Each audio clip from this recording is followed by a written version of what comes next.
In this video, you will learn how to reactivate your Google AdSense account once it is deactivated.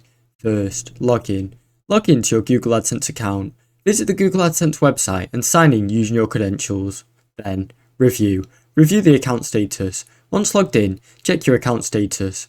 You will typically see a message or notification explaining why your account was deactivated. Identify. Identify the reason for deactivation.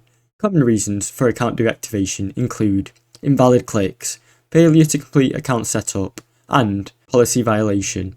Understand the reason and help resolve the issue. Resolve. Resolve the issue if applicable. Address any issues explained by Google. Submit. Submit an appeal. If you're able to believe your account was deactivated in error, you can submit an appeal. In your Google AdSense account, look for the Contact Us or Appeal option and explain why you think the deactivation should be reversed. Wait. Wait for a review and approval. After submitting your appeal or fixing the issue, wait for Google's review. This can take several days. However, you should receive an email notification about their final decision. Thanks for watching.